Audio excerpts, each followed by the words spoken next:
তখন দেখবে তোমার এই কচি হাত দুটো কেমন শক্তিশালী হয়ে উঠেছে।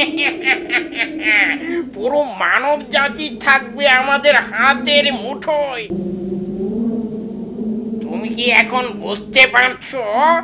হ্যাঁ, বুঝতে পারছি, খুব ভালো বুঝতে পারছি প্রভু। বেশ, তাহলে শোনো, তুমি অত্যন্ত বুদ্ধিমান এবং কর্মঠ বালক। জাদুবিদ্যায় পারদর্শী হওয়া তোমার দ্বারাই সম্ভব। তবে এজন্য তোমাকে আগে আমার আস্থা অর্জন করতে হবে। বলো, পারবে? আমাকে এখানে টিকতেই হবে।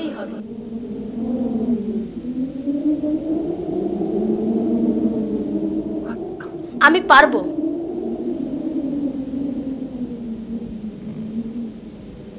সবুজ বালক, এখন এসো আমার পিছু পিছু।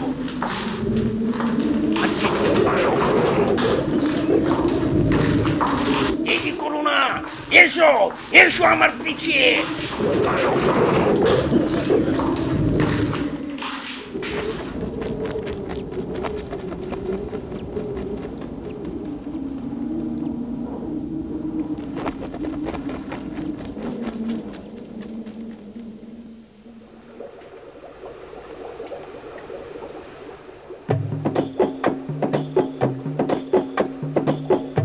চুপ করে দেখে যাও, এ হচ্ছে আমার জাদুর কারখানা। এখান থেকেই আমি জাদু তৈরি করি।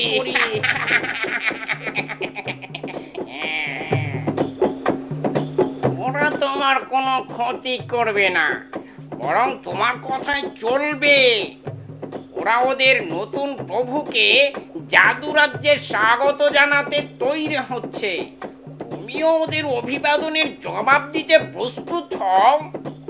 আমরা আমরা পৃথিবীতে ইন্দ্রজালের মোহ ছড়িয়ে দেব। কেউ আমাদের জাল থেকে বেরিয়ে আসতে পারবে না। গোটা মানব জাতি হবে আমাদের প্রধানত। তখন আমরাই গোটা পৃথিবীতে সর্বময় ক্ষমতার অধিকারী হব। এই আমার বিশ্বস্ত বন্ধু, এ শক্তিমান শয়তানের সহচর, আমি পৃথিবী থেকে তোমাকে ডাকছি। তুমি জেগে ওঠো।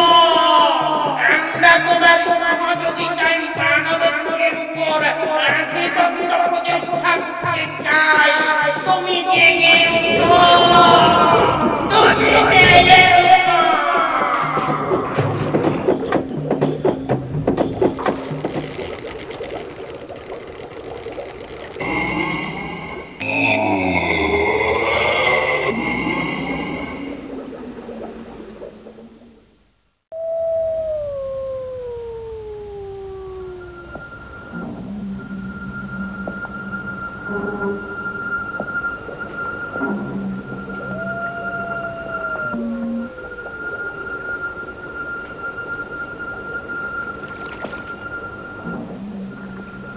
এটাই হচ্ছে আমার জাদুর মূল অস্ত্র। এই রঙিন তরল পদার্থের সাহায্যেই আমরা জড় পদার্থে প্রাণ সঞ্চার করে মানুষকে বিভ্রান্ত করব। তুমি কি সত্যি বলছো যে শুধু এর মাধ্যমেই আমরা মানুষকে আত্মসমর্পণে বাধ্য করব? কোনো সন্দেহ নেই, এতে এমন কারুকাজ আছে, যদি আমরা তা সফলভাবে প্রয়োগ করতে পারি তাহলে সফল হবই। তবে প্রয়োগটা খুব সূক্ষ্ম হতে হবে, যেন তা মানুষের চোখে ধরা না পড়ে। তখন দেখবে আমাদের অদৃশ্য ক্ষমতার দাপটে মানুষ অল্প দিনের মধ্যেই আত্মসমর্পণ করতে শুরু করেছে।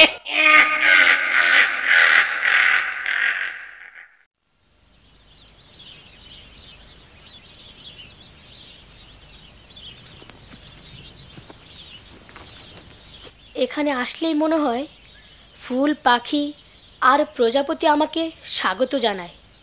জায়গাটা আসলেই খুব সুন্দর। না, বৃদ্ধ লোকটির সঙ্গে আরেকবার দেখাটা করেই যাই। উনি ঘর ছেড়ে বাইরে কেন?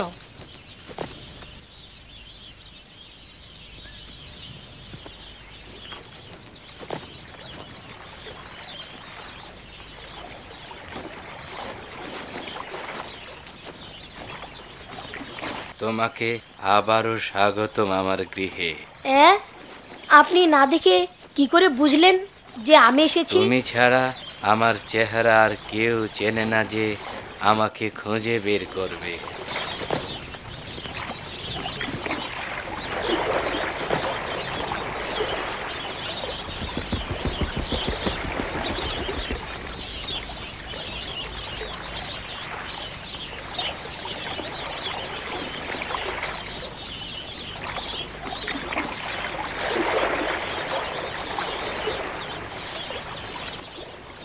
আপনার সঙ্গে দেখা করার পর আমি সেই নগরে গেলাম। গিয়ে যা দেখলাম তা ভাষায় বর্ণনা করার মতো নয়। সেখানকার শাসক খুবই অত্যাচারী ব্যক্তি। তিনি তার জনগণের দিকে কোনো নজরই দেন না। তুমি এখন ভালো মন্দের পার্থক্য নিরূপণ করতে শিখেছ। আপনি কি দয়া করে আপনার আল্লাহ সম্পর্কে আমাকে একটু বুঝাবেন?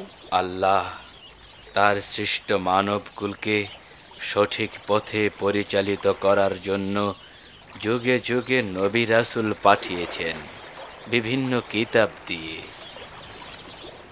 নবী রাসূল কি? পৃথিবীর মানুষকে সত্য সুন্দরের দিকে আহ্বান করার জন্য আল্লাহ মানুষেরই মধ্য থেকে কাউকে কাউকে বাছাই করেছেন, যাদের একমাত্র কাজ ছিল ভুল পথের অনুসারীদেরকে আল্লাহর পথে নিয়ে আসা। তারাই হচ্ছেন আল্লাহর প্রেরিত পুরুষ বা রাসূল। ওয়াদা, তুমি শহরের মানুষদের মাঝে আল্লাহ বা তার নবী রাসূল সম্পর্কে কোনো আগ্রহ লক্ষ্য করেছো? তারা তো সম্পর্কে কিছু জানেই না, শুধু জানে তাদের একজন জাদুকর রাজা আছেন। এই রকম অবস্থা? নগরের ধনী দরিদ্র সবার মাঝে একই বিশ্বাস। জাদু বড় মারাত্মক জিনিস, তুমি সাবধানে থাকবে।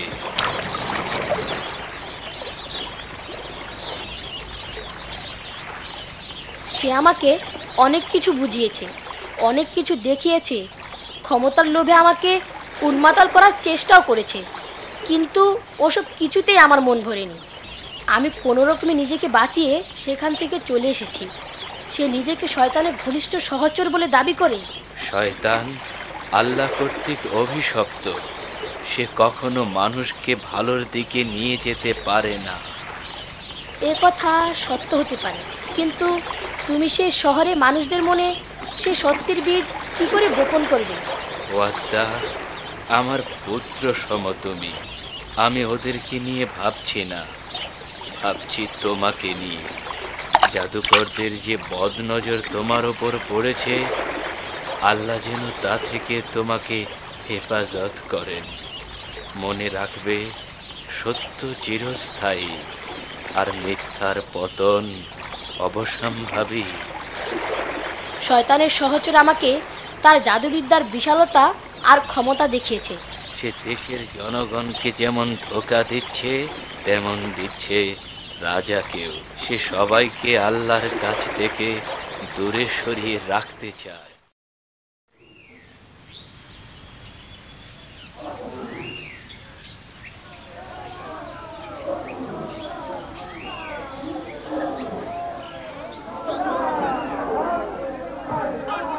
এদের এত বড় সাহস, আমার প্রাসাদের চত্বরে দাঁড়িয়ে আমার সম্মুখে হইচই করে। কি চায় এখানে ওই দাস গোলামের বংশধর? জাহাপনা, আমরা শুধু দাস গোলাম নই, আমরা আপনার প্রজা। আমাদের কিছু চাওয়া আছে। জাহাপনা, তুমি কাজ রেখে এখানে কি করছো?